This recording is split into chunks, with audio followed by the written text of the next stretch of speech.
Uni Eropa begitu gerah. Kemarin IMF mengeluarkan artikel 4 consultation. Ini yang baru-baru enforcement regulation. Ini apa Pak perbedaannya dengan banding yang sempat diajukan Oktober lalu dan kira-kira dampaknya untuk nikel Indonesia seperti apa? Jadi mereka menggunakan enforcement regulation ini, suatu mekanisme internal EU. Jadi untuk melihat kerugian dari satu kebijakan yang diambil oleh negara lain di luar EU yang ada dampaknya kepada EU. Nah, jadi dengan enforcement regulation itu mereka bisa menilai kerugian. Misalnya apakah dengan kebijakan tertentu itu ada kerugian dialami oleh negara-negara anggota dari EU ya.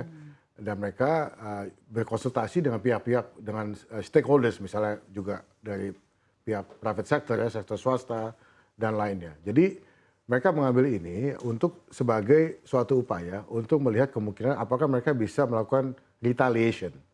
Suatu retaliatory measure, suatu tindakan membalas dari kebijakan ekspor kita. Jadi kan memang pada tahap pertama keputusan dari WTO itu tidak menguntungkan Indonesia. Ya.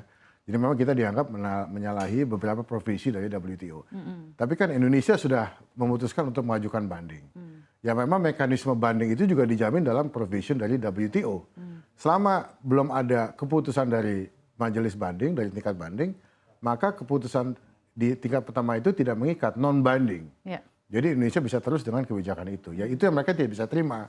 Ya mereka maunya itu setelah ada keputusan tingkat pertama, ya Indonesia menyerah dan merubah kebijakannya dalam arti kita mencabut larangan ekspor itu, ekspor ban untuk komoditi nikel itu. Yang tentu saja kita punya hak untuk terus melanjutkan kebijakan itu karena kita sudah mengajukan banding.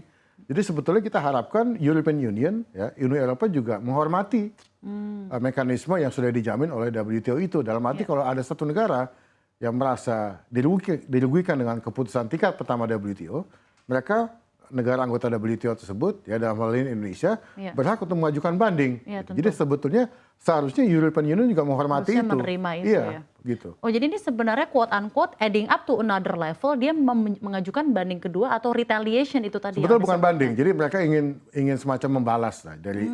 Jadi mereka melihat apakah misalnya dari kebijakan kita yang memban, melarang ekspor secara total dari nikel ore itu ya, secara raw material. Itu menimbulkan kerugian pada industri mereka. Makanya mereka membuka konsultasi dengan stakeholders mereka, dengan industri baja mereka, misalnya industri lainnya yang menggunakan nikel sebagai bahan dasar ya untuk produksi. Jadi mereka konsultasi dulu. Kalau memang sudah ada respons dan dinyatakan memang ada case, ya mereka bisa mengajukan retaliation gitu. Jadi misalnya dengan mengimpose ya, memperkenalkan duty gitu ya, semacam bea masuk kepada barang-barang kita yang masuk ke European Union selama ini gitu. Enforcement itu tadi makanya disebutnya enforcement itu begitu misalnya tadi, gitu. Ya. Baik, Pak Bara, nah kedepannya dengan adanya enforcement regulation ini dan ini hal yang baru tentunya selain banding yang pertama diajukan di 2022 lalu, apakah ini akan semakin mempersulit penambang nikel di Indonesia? Dampak in practice-nya seperti apa sebenarnya Pak? Oh, tidak sama sekali kan tidak. Kan kita kan penambangan itu kan hasil ya dalam bentuk raw material itu. Misalnya nikel yang kita ambil dari bumi itu kan tidak bisa diekspor secara mentah, secara bahan mentah kan harus diolah di Indonesia. Makanya kita banyak memiliki smelter sekarang kan, untuk kemudian dijadikan bahan misalnya untuk memproduksi baja atau memproduksi baterai untuk electronic vehicles, kan macam-macam byproduct dari nikel ore itu kan, gitu. Nah itu kan terus berjalan kebijakan kita itu. Nah kalau misalnya nanti mereka bisa saja mengimpose misalnya duty ya atas produk-produk kita lain, kita tidak tahu apa. Tapi tentu kan kita juga punya hak juga untuk membalas kalau mereka melakukan retaliation, kita bisa retaliate back gitu kan. Kita bisa juga misalnya mengajukan gugatan kepada WTO atas kebijakan mereka untuk melakukan retaliation kepada kita.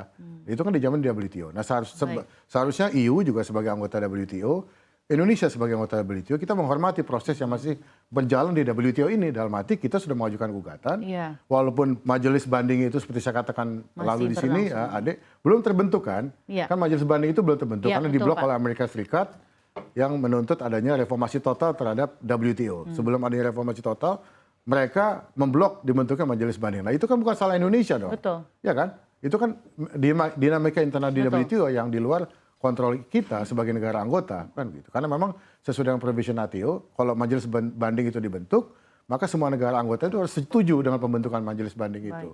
Dan dalam hal ini dengan sudah dikeluarkannya enforcement regulation yang terbaru ini dari Eropa, sudah ada sikap belum Pak yang dari Indonesia berikan terhadap Ya kita masih menunggu saja kan mereka tadi sudah memberikan deadline sampai bulan Agustus. 11 ya. Agustus. Stakeholders itu diberikan kesempatan untuk memberikan respons ya, assessment mereka sampai 11 Agustus. Nanti kita lihat ya bagaimana keputusan yang diambil oleh EU. Tapi kita siap dengan segala hal. Tapi yang kita ingin serukan kepada EU kan juga sebagai Anggota dari anggota yang WTO. responsible ya, anggota WTO yang bertanggung jawab, mereka juga harusnya juga ikut menghormati mekanisme yang ada yang dijamin oleh WTO bagi negara yang melakukan sengketa ya, termasuk dalam hal ini kita sudah mengajukan gugatan. Nah, sampai majelis banding ini terbentuk dan mengeluarkan hasil yang final, tentu kita harus menunggu